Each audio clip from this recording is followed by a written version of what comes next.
Joseph. I'm president of the American Chamber of Commerce here in Hong Kong.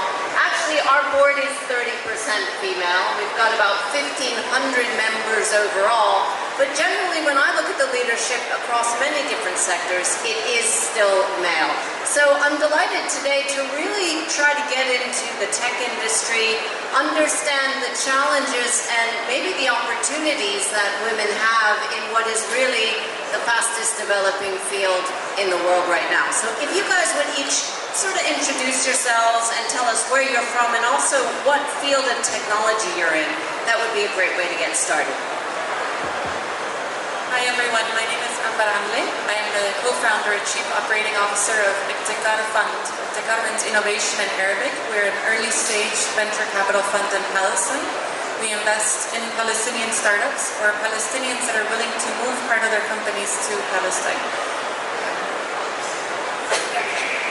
Hi, my name is Harrington. I'm born in the US, but I'm a permanent resident of Taiwan, where I've lived for 13 years, and I'm here on behalf of Taiwan Startup Stadium.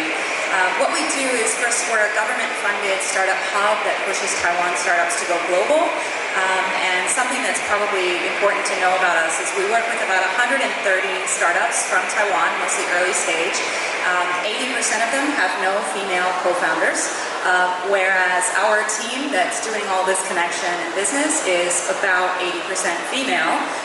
So we have quite an interesting perspective on the industry. Hi everyone, my name is Ayu. I'm Indonesian, but I live in China for a while now. I'm the global head for BlackBerry Mobile and also Alcatel Mobile. I handle two brands doing all the marketing digital tech stack, and I work very closely with our software department as well. And I do not come from the tech background, just to be clear. Hi, and I'm very excited to be here. I'm Jo Hayes from the Women's Foundation, and in awe of the women that I'm sitting with on this panel. I've dabbled in tech. I'm not from the tech industry, but the Women's Foundation, we're an NGO, and one of our goals is to increase the number of women in policy and decision-making positions in Hong Kong. And as part of that, we have a bird's-eye view of the barriers, challenges and the opportunities that women face across industries, but obviously in particular tech. Hi everyone, I'm Jessie. I'm the CFO at Brinc. We're a hardware accelerator as well as investor, and we can also help a lot of the Western startups manufacture in China and enter into the marketplace. I do come from a tech background, but I was formerly a banker in my past life. And I would like to say that I'm really proud of our team because 58% of our team is women, and we work in tech, and we work in hardware, and we work in Asia. That's pretty badass.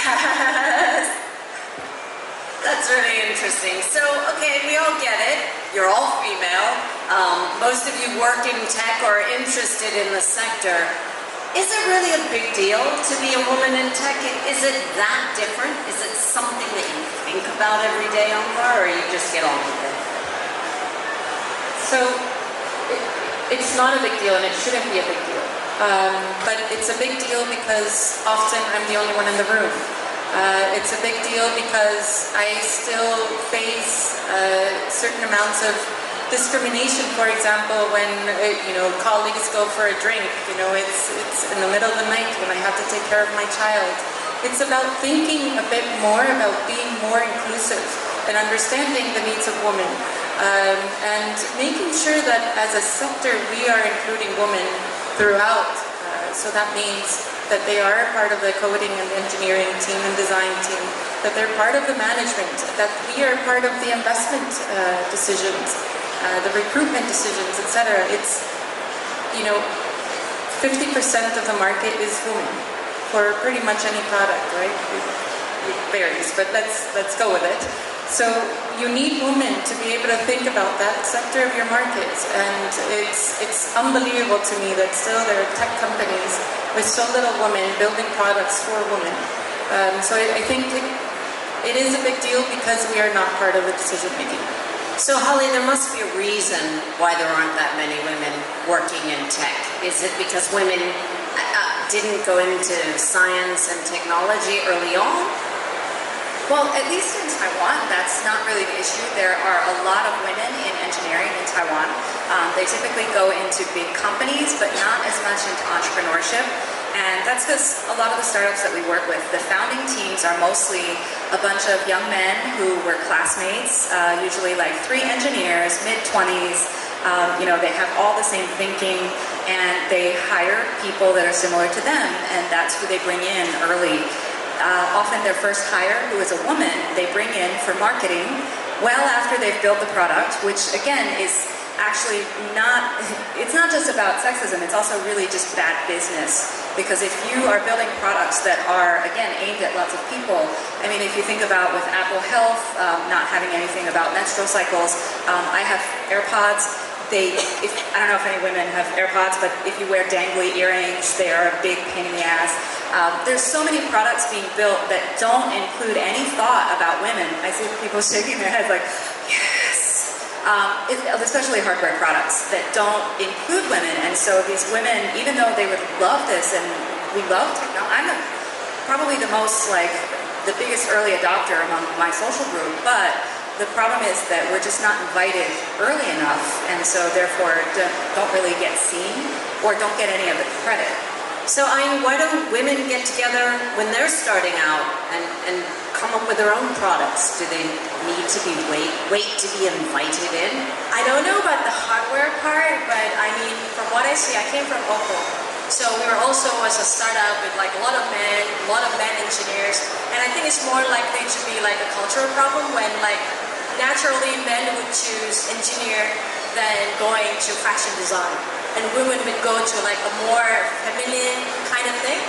But I think I see like right now more and more women's going to the engineering and software and so on.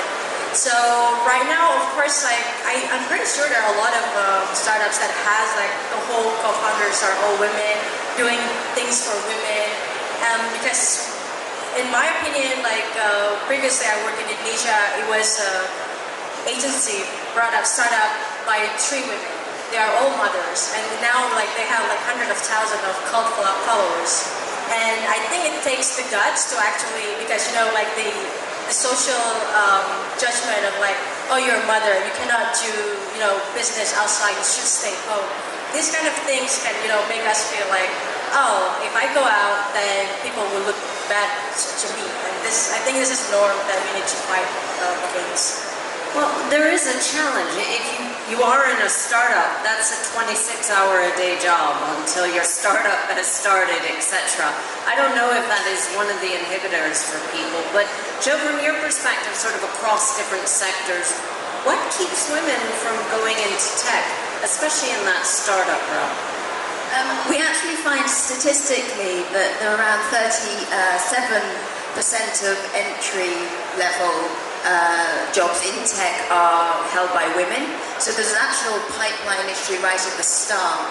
And even if we go back even further to education, we did some research a couple of years ago, and girls from the age of 6, when they already start to have biases against themselves, and they see a subject, whether it's STEM, whether it's maths or science or engineering, and they see it as something that's too intelligent for them, and so they move away from those subjects very early on. There's bias from teachers as well as the parents as well. So it starts off from a very young age and then translates into fewer women going into tech at entry level. But apart from the pipeline, there's also then the leaky pipeline. So we find that women are leaving the workforce for numerous reasons. In Hong Kong, in particular, we do have the tradition and the culture around women leaving the workforce to go and look after their elderly parents, as well as the parents of their partners. And there are ingrained biases. And I think unconscious bias across all sectors, but in particular with tech, is something that really holds women back. And as I mentioned, it's women themselves have biases and hold themselves back. But equally, when opportunities are in front of them, they're pulled away because of biases of whether it's investors not investing in their companies. It's easy to start up in Hong Kong. It's not easy to scale up in Hong Kong. and that is because the bias is against women when you have all women founders together. If you have one man, you're more likely to get the investment. So definitely bias, I would say, is the main reason that's holding women back. Well, Jessie, clearly bias hasn't held you back. Did you think about being a woman? Was it something of concern as you started your career, or did you just go for it?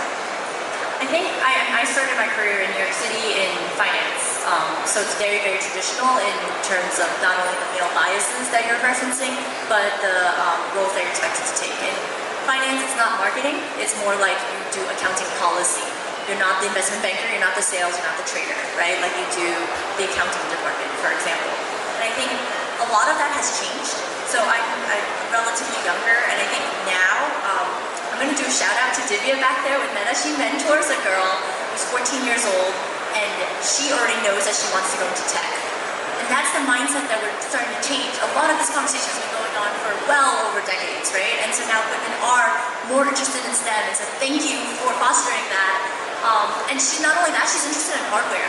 How did you know at 14 that you wanted to do tech and hardware, right? And so I think we're going to both try as much as possible to mentor that, because when you do see that kind of glimmer, you want to kind of have it to flourish. She's going to be on this panel in 10 years, right? And she's going to say something completely different than what we're saying now, and hopefully that would have grown by then. Can I just ask maybe to the panel something related to that, and my concern and our concern around built-in gender bias, and I'd just pick up it, I wouldn't say that it's male bias, because we all have biases, but it's that built-in gender bias into the back ends of products as to being built, in terms of artificial intelligence, for example, which is within the tech industry one sector that hires in even less women than other sectors. So yeah, what about the bias when products are being built when they don't have women at that table making those decisions? And AI not only picks up bias, but also amplifies it. But it sounds like that's a loss for products. If people don't have that female sensibility when they're designing a product or coming up with a new idea, it sounds like, and as you all know, that they're losing out on some good business. Well, I'd say also it's not just hardware, it's also the software. When you're working in things like computer vision, and it's not also just sexism, it's also related to race. I can give a great example, like on my Photos apps, if I needed to automatically tag friends, the white people in my photos are tagged correctly, like more than 90% of the time. I live in Taiwan though, so most of my photos are Taiwanese people. They're incorrectly tagged probably 90% of the time, because whatever algorithms were being taught, maybe the data that were being fed was not really a very representative sample, and so that also has an impact on women. The way women may use the technology is different from the way men might use it, and also people in different countries, different races. So yeah, in terms of amplifying it, I think that also it means that you're excluded from using that product because you don't have the best user experience. So then you're just excluded from getting the advantages of that product. So we do have some guys in the room, and we were having our own little session outside before, saying, I wonder if any guys are going to come listen to this, and actually there are. So this is our chance, your chance, to say what men are missing if there are no women in tech, and also some of the things that you think women really bring to the tech industry, especially in startups. So mentorship was one thing that I heard, which is hugely important in terms of bringing in young talent. What are some of the other things that women really bring into it when they're working in this field? So before I answer your question, I want to talk about what you said earlier about, when you start a startup, it takes 26 hours a day, right? And it's so true. And I think it's really important that to understand that, as when you have your partner, when you have your male partner typically, but female partner, etc., there has to be a balance. And that's the only way I'm able to start and run a fund, is because my partner, my husband, takes on the responsibility of taking care of our child as well, and taking care of our household. And it's so important that the men in the room and the women in the room understand that it's no longer about the woman simply taking care of the children and the household, but it's important that if both people are going to succeed and if both people have that drive, which is, you know, not necessarily the case all the time, but if the woman wants to take this forward, the man has to support her. It's the only way to do it. And I think that's really important as a woman who has that support to acknowledge it. Because I would not be able to do it without him. I acknowledge the help my husband gives me. I do. So yeah. So in terms of another point I wanted to bring up is that in the Middle East where I live, in Oman, Saudi Arabia, the United Arab Emirates, 60% of graduates in STEM are women. So that's an incredible statistic. Think about that. In the US, it's 20%. And so in the region where most people think that women are the most oppressed, it's women that are leading the way in research and development. And those countries are starting to realize that if we don't bring those women into the workforce, they're going to be missing out on that growth. And so they're starting to see that 46% of their growth in GDP will come from women that are working in STEM and that are doing the research and development for the future. So I think, you know, let's sort of break down those stereotypes and learn from each other, because they're doing something right. They've done a lot of work in educating women. Now it's bringing them into the workforce. That's a pretty great talent pool, especially in places like Hong Kong that's looking for that type of talent. So interesting to think how that can be nurtured. But Holly, what do you think are some of the opportunities that women bring into technology overall? I will say from the women that I work with and just myself, is that women tend to be on guard a little bit more in terms of just watching out for risk. Maybe because we spend our whole lives sort of needing to protect ourselves and being told, you know, just watch out for this thing or that thing. A great example would be we work with a lot of startups that are doing things like live streaming, any kind of social platforms. But if they're being built primarily by teams of men, then when there's issues of sexual harassment or there's sexually explicit content being uploaded, if there's any sort of doxing and any kind of harassment, a lot of times these teams are like, they never anticipated that. But chances are, if they had any women in a team, especially if they've been active on Twitter before, they would have said, you need to have things in place in order to protect your users. And recently with all the things on Twitter, people have been complaining about that if they had had more women up front, then perhaps Twitter would never have gotten this bad and out of control. Same thing for Reddit and any other platform like this. So it's also just reducing your risk of scandal and destroying your platform by not thinking ahead on things that affect people that are not like you. And again, not just for women, but also different races, ages, religion, and different, anybody who is different from the founding team. If they're not on your mind, if they're not in the room when you're talking about what to watch out for, then you really risk a lot if your product actually is successful. It could be destroyed by just not having those diverse opinions in the room. Okay, so far we have mentorship, a talent pool that's very useful and well-trained, managing risk. Are you anything else that you'd add to that list?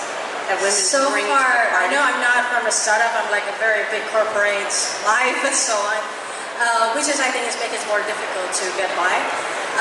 So the advantage of being a woman in tech, especially like in the mobile industry, is that there are not many of women. And that at the same time, if you take that leadership role, you can mentor a lot of people. And people actually look up to you. It's not just one or two times I speak with the CMO and all the rest, and all of them are men. Like, I don't know why, but it's just like all men. And then starting like months after months, they started to notice that, I think naturally when you're like alone or like there's two women in the room, in the board of directors, you don't want to say anything, right? But once you start to see like, I have to say something or this company is going down, and then you start speaking up and people start to notice. And women has the advantage of having a very communicative skill, and we tend to not want them to get involved in like arguments or like trying to avoid risk, as Molly said.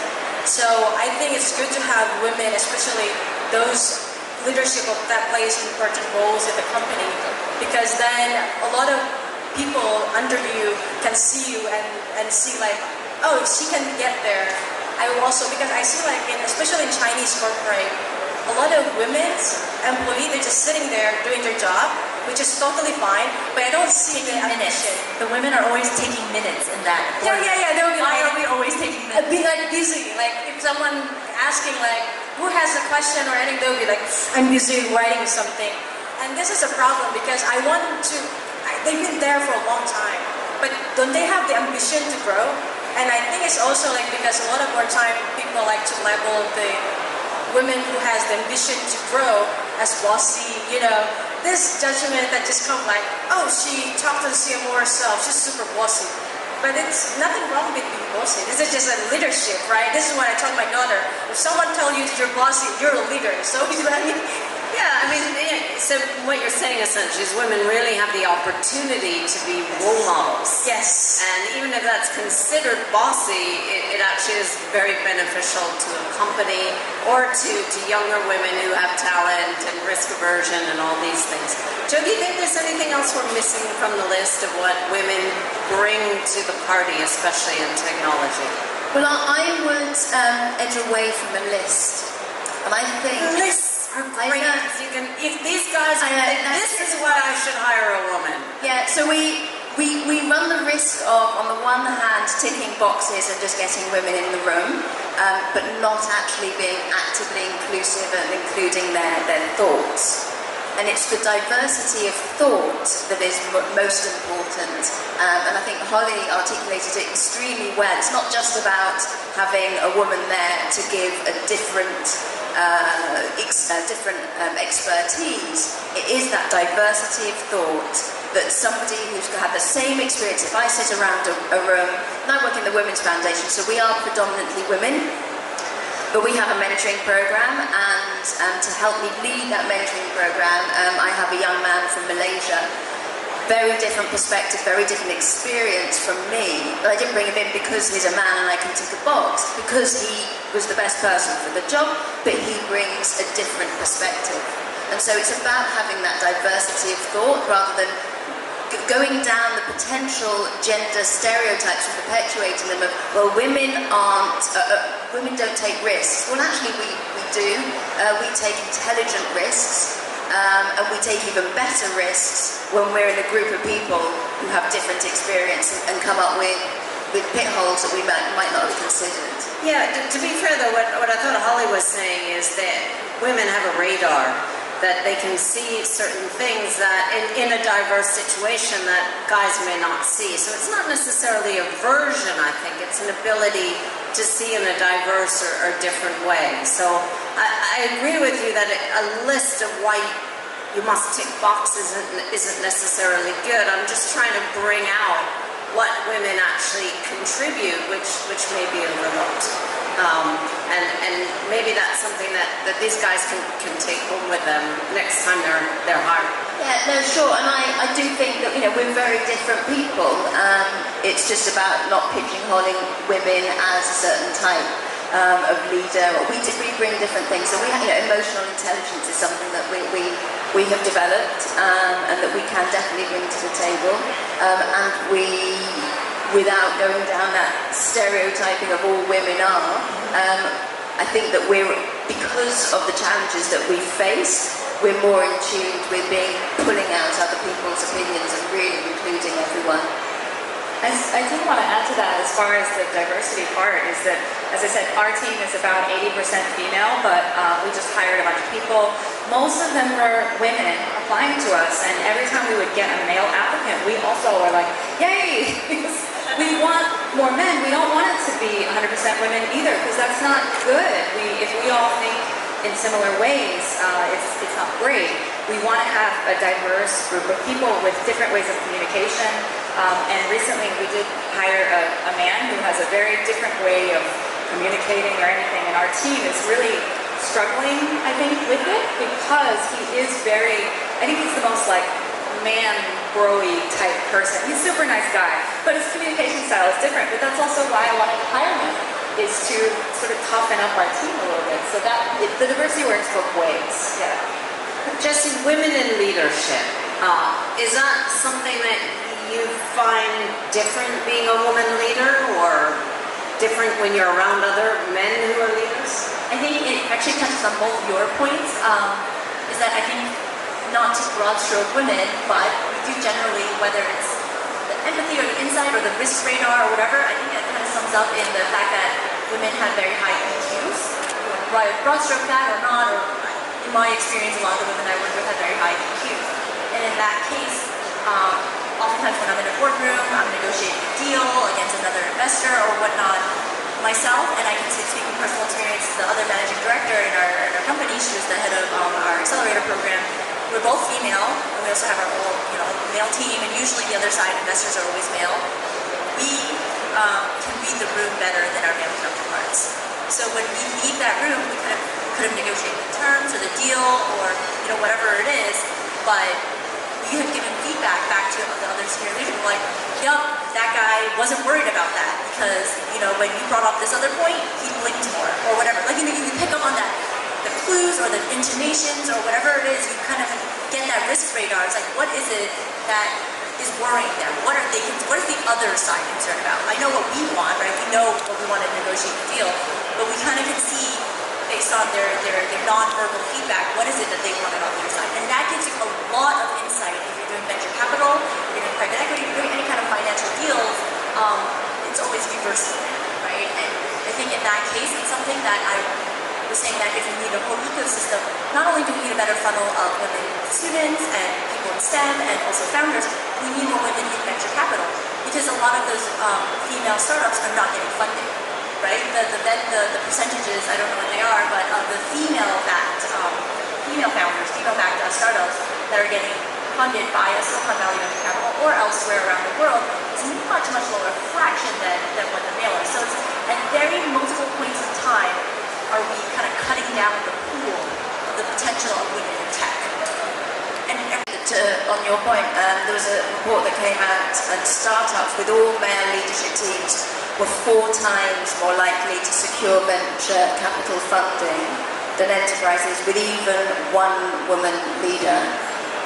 So 4 times more likely. Yeah, so what I have is similar. So only 2% of venture capital funding in the US is going to female-founded teams. So, and it's remained stagnant, so it's not getting better. And I think that's what we need to really improve as investors. Yeah, and in improving that, is that our job to do it, to go out and fight and get into that? Or would you guys say it's a closed door? It's really difficult for women to get in? It's a male job too, right? Like, I have fabulous male partners that support me just as much as I support them. And they recognize the value of a female person in the room, but not just because it's a token. Everyone we've hired, the 50% that are female, are because they're the best person for the job, right? Like, it's not because, like, let's be more diverse. That wasn't a KPI for us necessarily, right? But so it's having those people. My managing director, who was male, he's probably 70 now. He's a 60-year-old Caucasian man, right? He was my biggest advocate to get me through all of my promotions, to represent me in a boardroom when they're talking about raises, whether women are getting paid 79% of what a man is getting paid. So when you get that, like I said, I was saying the change in mentality that is more voiced now, the Me Too movement and everything like that is more upfront. Oh, men are like, oh wow, women, 100% of women get sexually harassed at one point in their life. Like, that's your mom, that's your sister, that's your best friend, whoever it is. It's like, no, yeah, that's like 100%.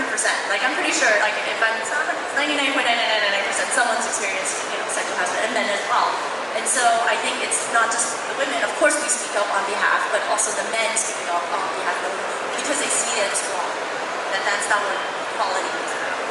I think it's the same, like, I have a story with my boss previously, he's a GM, and I came there, like, just one time, like, asking, like, performance raise and everything, just heart-to-heart talk and so on, and then he realized, he said something to me, you know what, it's been a while I'm in the company, and there's no single woman coming to me to ask for a raise. It's like, meanwhile, and then he's starting to tell my friend, about my friends, like, oh, this guy have asked me for like 5 times, this guy have been asking me for like 3 times, he doesn't even do anything, but I know that this woman, like the specific woman, have been doing well, but she never come to me. And the thing is, like, she doesn't, I don't know if she doesn't want or she feel like restricted, because I do realize that sometimes you feel like, like I actually feel like, okay, am I worth that, the salary? And I know I shouldn't, because I bring a lot of business to the company. I did a lot of things for the company, but still that has in my mindset, like, should I ask for the raise? Am I good enough for him to give me the raise? While the man would just go and they're like, hey man, I need the raise. I have a new kid now, and then boom. So what makes you guys different? That you persevered in this industry, that you took the risks, that you go out there and do what you want. Drive, ambition. Male characteristics. No, I don't know. Look, I think certainly that perseverance, the drive, I don't think, I don't want to do the stereotypical thing. I don't want to say like, oh, these are inherent female and male traits. But I think it's how we raise our children. I think a part of it is also that my mother never let me question the fact that I was a woman or a man, or I deserved or didn't deserve, etc. So it's also how we're raising our children, both our girls and our boys, right? When my boy said to me the other day, he says, oh, a woman don't what did he say? Don't go buy something. I don't remember what it was exactly, and I was shocked. And I said, absolutely not. A woman and a man can do this. So it's really about the conditioning and what they see, and making sure that we're breaking down those barriers for both our boys and girls. So I think that it is an unquestionable belief that I have every ability to be in the room just like any other man or woman. And it's self-confidence that wavers many times. And I think that is another unfortunate woman trait, that we do question our abilities much more than a man does. What you just said, like, well, I have another kid, I need a raise. Whereas we're thinking, well, did I really do enough to deserve that raise? But I think we have to really shut up those voices and go for it. And now that we are in these positions, it is our responsibility to make sure that other women are coming through, both men and women. When you are giving out a raise to a man, and to think about whether there is a woman in that, or even a man that isn't speaking up, that deserves that raise just as much, and that should get it. When we go and recruit, there was this excellent article on Wired, and they were saying that they went to Stanford and they were recruiting this, a bunch of corporates, and they all sent men, and there was even jokes, like sexual jokes within the room, that actually women left the room. They felt so unwelcome, they got up and they left. And so those women didn't apply to whatever company that was. And so it's making sure that when you send people to recruit, you send women, because it's so much easier to see yourself in a company when you see someone that looks like you, and that you know that you're able to belong there. Holly, what's your secret to success and perseverance in this male-dominated industry? I would actually say, at least in Asia, being American has been a big advantage, just because it's, education-wise and culture-wise, I am in Taiwan seen as having more like masculine characteristics. I'm outspoken. I will fight to the death to get what I want. I also studied political science, so I spent a lot of time on politics, which is basically the same as business in a lot of ways. But if I had grown up in Taiwan, I think it would be very different. I don't know that I would have been on this path at all. Likewise, if I were in the US right now, I don't know how confident I would feel. But for me, anyway, what I do, and the reason, for being on this panel and everything, is that I also see that I have a chance to help other people. I was very much into technology growing up. In high school, I went to a rural school. We didn't really have computer science back then. I think it was my senior year of high school. We got an internet lab at our school, but I finished the whole computer science course too fast, so they let me go to the internet lab and play, and I taught myself HTML, built a GeoCities website, and put blinking stuff on there. But nobody ever encouraged me, or it never even crossed my mind that this was an industry that I could go into.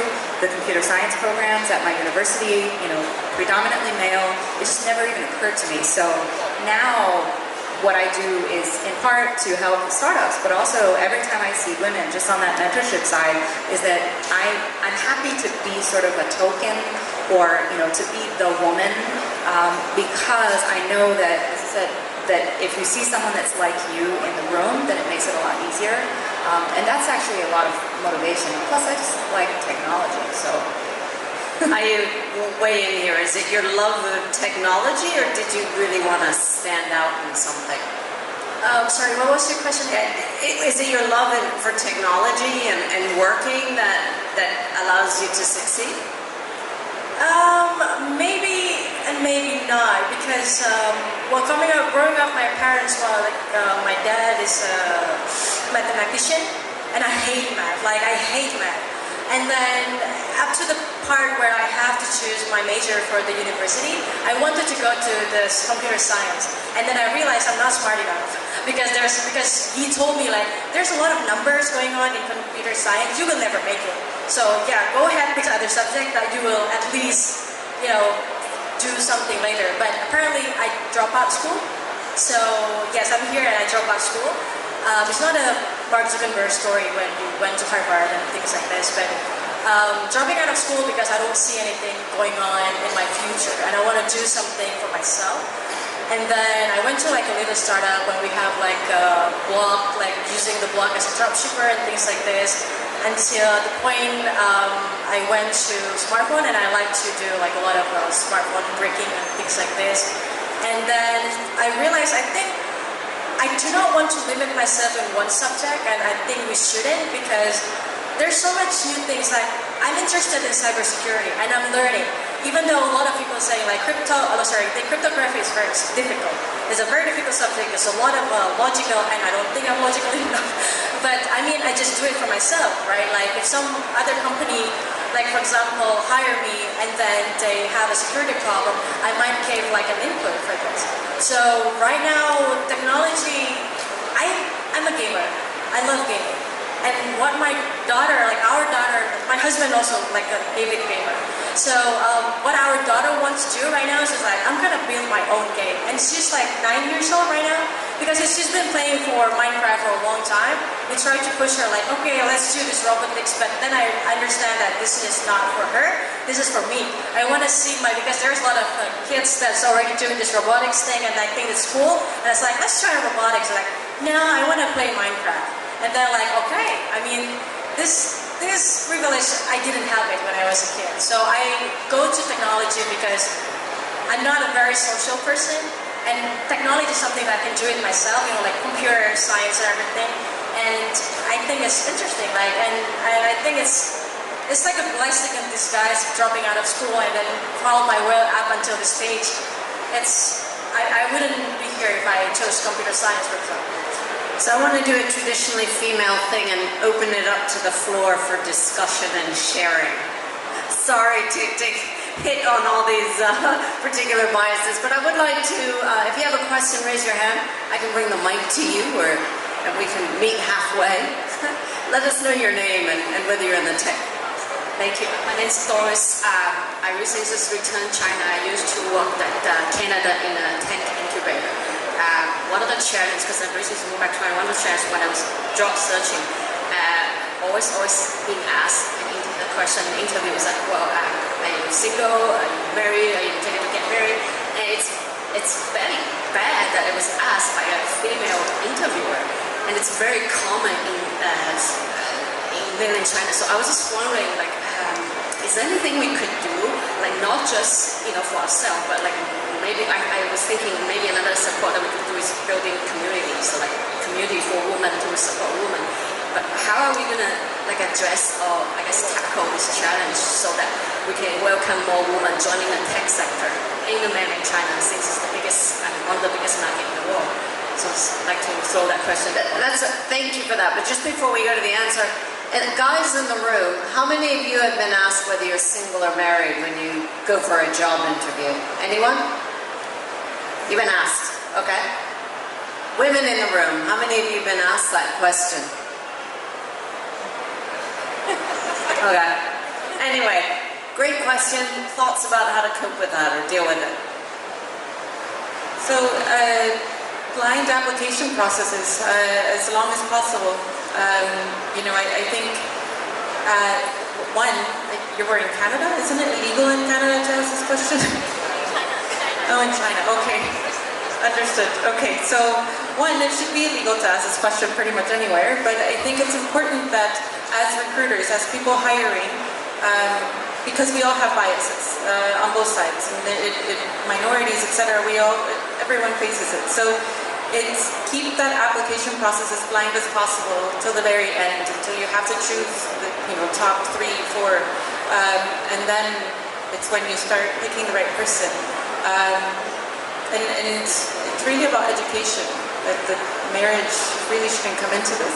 I'm going to say what I did when I was asked this question. So maybe it's because I'm an American from New York and brassy and definitely speak my mind. But I definitely believe in the power of our confidence, and that may come with time. So if you're much junior, if this is your first job interview, you may not feel confident enough to do this, but with over time, then it's the power of silence, right? So if they ask you in an inappropriate question, like, do you plan on getting pregnant in the next year, right? I've been asked that question before. They're like, they can tell your age or whatever. And so I'm just like, oh, thank you so much for that question. I prefer not to answer. And then I smile. And then it's a pause, and it's awkward, and then they move on. Because you're putting it on them that they asked an inappropriate question. And you're not trying to make it weird, you still smile, you say it in a nice tone, you're a friendly person. I know women always worry about that, am I coming off as a bitch? Sorry. But they're actually, the onus is on them. They're the one that asked the wrong question. You're not wrong at all. So that's kind of what I did when I was asked that question. And the other thing is, if they are asking that question, you probably don't want to work there anyway, so you're not going to lose anything by that reaction, because that's probably just the tip of the iceberg.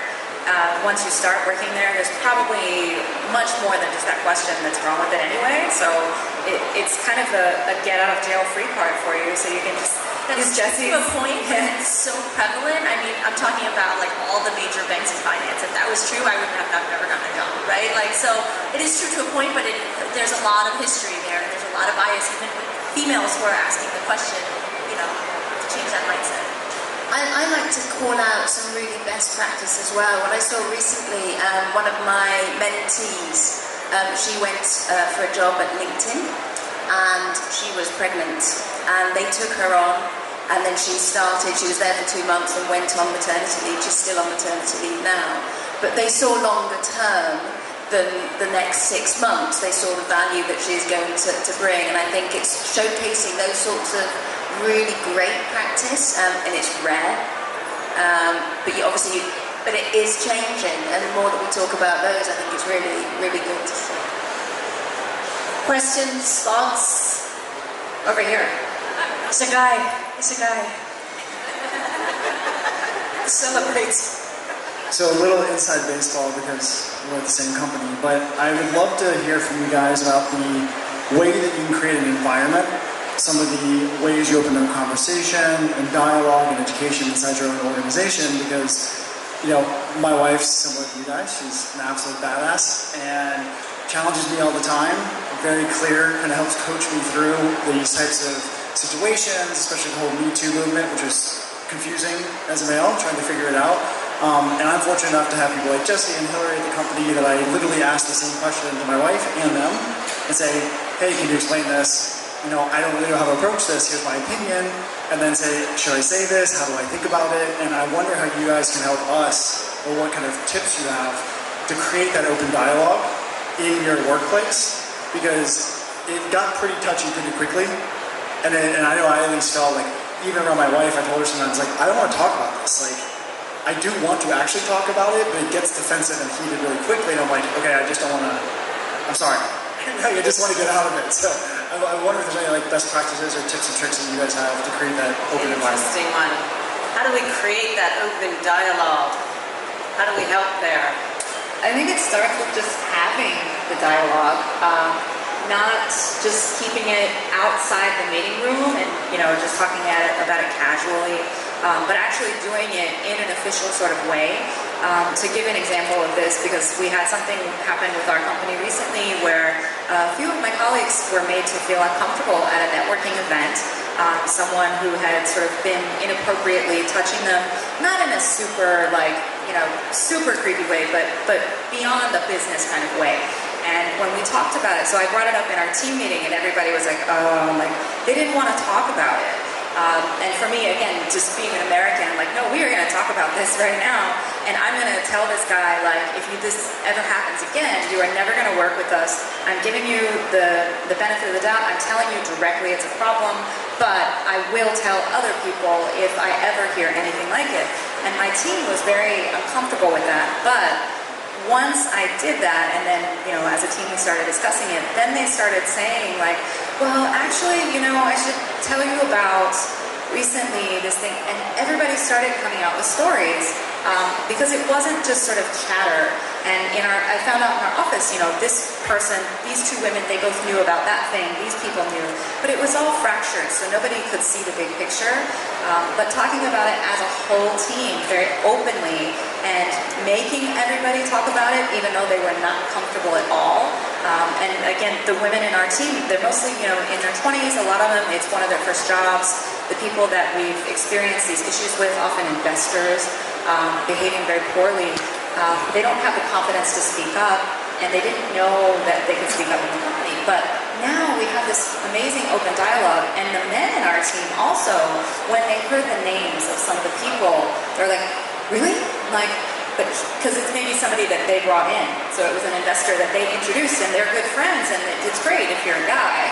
But for the women in the team, it created a lot of problems. So just bringing it up and broaching the subject, regardless of how everybody feels uncomfortable, because once you get over the hump and everything opens up, then everything changes.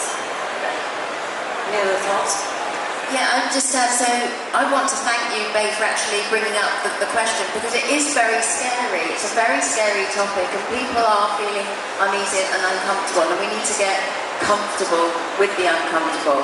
And there are obvious behaviours that are inappropriate, but there are some that aren't, and especially when you're working across cultures as well, there are very different approaches to business interactions, and what is acceptable and what isn't, it can vary. So it's extremely important to have that conversation, as Holly's saying.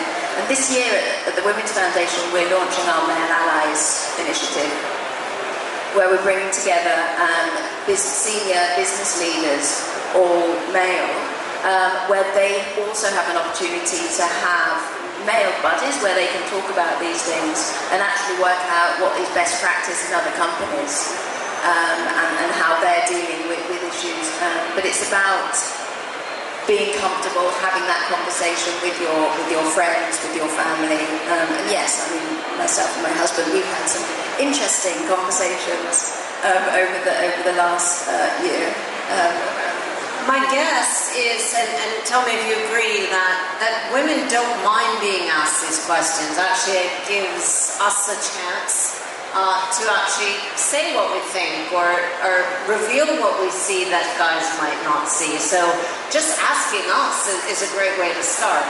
That's the first step to being a male ally. You have to ask her, what are the challenges that you're facing, and having the conversation about this. But in general, that's how you can be a male ally. It's not sort of stepping in for her, it's asking her first. But it's also the tone too, because as a kid, I experienced some issues, and if someone's asking you, hoping that you're going to say no, there aren't any problems, which I've seen happen in other groups where someone, especially if you're like a male CEO, asking the women in your team, are there ever any times when you feel uncomfortable here? They might still not bring it up because they can see the expectation that you don't really want to hear it. And so just sort of, I think people sort of need to be pushed if they never felt comfortable to bring it up before, but also to let them know that, you're not trying to get a no answer, that like, no, our workplace is perfect, that you want the real answer. Because I've seen people that they hesitate to speak up, even if they are asked, because there's an expectation in the question. But there is an issue as well, especially in Hong Kong. So 1 in 7 women will experience sexual assault, and 90% of them won't report it. That's 90%. And the main reason is because there isn't the structure or the system in place to protect them when they do report it. And so, it's one thing sort of pushing people, and we really do need to have this conversation, and more people need to speak up about what they've experienced. But we equally need to have the structure in place to protect the survivors. I think you're right about the tone, because it's not only just about having a conversation, but having it with an open mind and understanding that you're coming from a very different perspective than the person that you're speaking to. And so, and I've seen this when I speak to my husband as well, is to get defensive, right? Why are all these women in the Me Too movement attacking me now, right? I never did anything wrong. I'm a good guy, right? And so why am I suddenly becoming this big bad person, this villain in this narrative, right? And I don't think that that's what is trying to happen. I think a lot of women through centuries of oppression has felt this, and maybe there's a chip on their shoulder. Now they finally feel ready to vocalize it. And I think the women need to be kind of empathetic, like, okay, it's not all guys, just like it's not all women, and it's not all broad stroke, but there is a problem, and it's systematic, and it's, throughout the entire infrastructure. And so how can we have this honest conversation? Sometimes you might feel attacked. I'm just gonna say that. Like, I know you don't want to feel attacked, but like, when a woman sees you, you're representing your gender if you're having this conversation. And we want to try and de-escalate that, right? Let's have an intelligent conversation. How can we do this better? And what are those questions during interviews? Who should we be hiring? Sometimes the male is the person that has the opportunity and is the gatekeeper for the opportunity. And so how can you, maybe introvertedly or introspectively, think about how can you be able to, the playing field for women, for other races, for whatever other genders, the diversity is what you're valuing here, right? And we know that that's proven already in the business case. Any other thoughts, questions? Okay, so my question is, having worked with quite a few entrepreneurs now, as Jessie mentioned, I run an entrepreneurs club called Meta. And at the same time, having mentored quite a few teenage girls, I also have a 15-year-old sister myself, it seems that a lot of the patterns of success when it comes to being an entrepreneur is almost the opposite of what we seem to be breeding in young girls. So the perfectionism, the people-pleasing, the confidence, the inability to fake it till you make it, all these sort of traits are not being fostered at that young age, and I think it starts at a very at the very early ages of their life. So my question is how can we encourage them to fail and fast and forward and all these things that entrepreneurs say, but males almost seem to get it pretty quickly and girls are just so against it. How do we push them out of that comfort zone to enable them to think like that and think confidently? And for example, Jessie was reaching out on mentorship. The girls that I'm working with are so timid and so unsure of themselves and so, apologetic about everything and so sorry all the time. And I'm like, how do I push you to get a bit more aggressive? But it's not something that, my parents, for example, instill in my sister. It's not at all. It's like, okay, be a good girl, be quiet and sit there. So how do we do that? How do we encourage that, whether it's in schools or otherwise? Holly, I have one thought, which is, for me, growing up, this was not an issue that we ever talked about.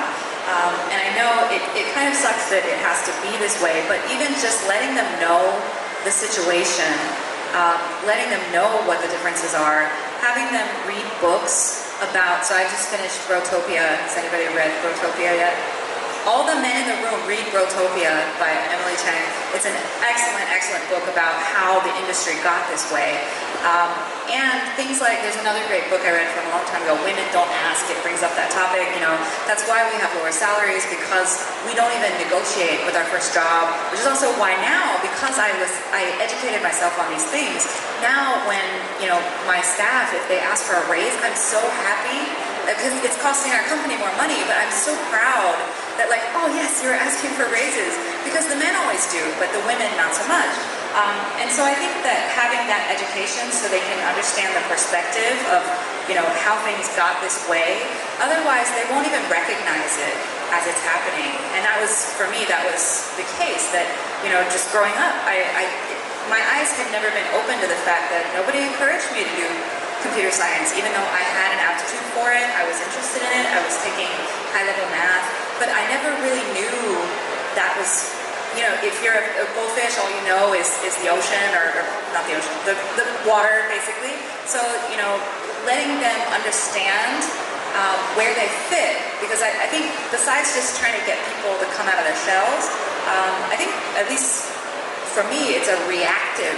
If I'm reacting to what is an imbalance, I actually have a much better grip on like why my behavior might kind of damage my chances in the future. So that's personally, I love having people read books and educating and all of that. Just openly having this discussion with young girls, the same discussion, so they can see what's coming. Yeah. Guys, we are running out of time, so Jessie, I'd love one more thought on this. I was just going to say, I had an example from yesterday. So I work with this really, really, really smart woman named Kimberly. She's our sales associate, and she asked me for something yesterday, and I challenged her on it. And she's like, oh, okay, never mind then. And I was like, no, what were you going to say? Tell me. Like I just called her out on it. I was like, no, not never mind. Your opinion matters. Why did you ask me for this? And why does it need to be this? And da da da. Give me your reasoning. Give me your thought process, right? And so that's part of what I think it is that you're training them to have grit. Like, don't back down just because I question you. Give me the intelligent answer that I know is in your brain right now and that you want to articulate to me. So you're building that grit that might, you know, and that's what the women need to learn over time. Like, just your challenge, don't be easy, don't be nice or whatever. You had something smart to say, so say it. And I'm challenging you not because I think you're wrong, and you may be right or not, but, you know, we're colleagues because I value your opinion, right? So don't just like kind of shirk. But so like setting it by example, I think is really strong. Like as a mentor to so many women that you are, like showing them that you are, so we are all strong, and that we value their opinion, and that now you see someone in this leadership role that is also has grit and is strong and stands up for their opinions and is standing up for your opinions, I think is a really important factor by setting it by example. We've covered a lot of territory, and it has been such a pleasure to meet you. I've learned a lot today. Thanks to you all for taking part. Lots of room to develop on this topic, and I'd love to see where it's all going to go in the next 2 years. So thanks to all of you, and have a great afternoon. 2 hours next time.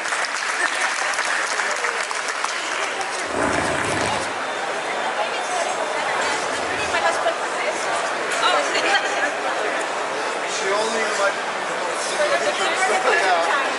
that's my purpose. Has to be cut out. I saw. No, it stopped for 30 minutes actually. So like basically you always shoot it. I know. Live here. I still had enough just now. Finish out there. Put back on. Like even his like oh, he's pretty much dead too. So he probably got a better battery than I did. Okay, hold on.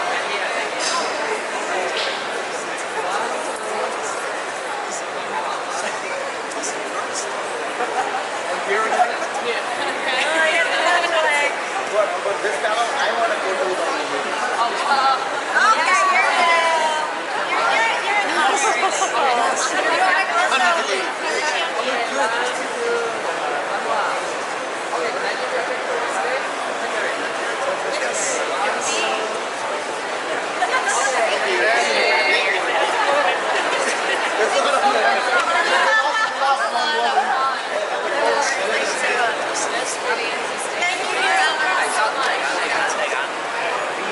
I did not know.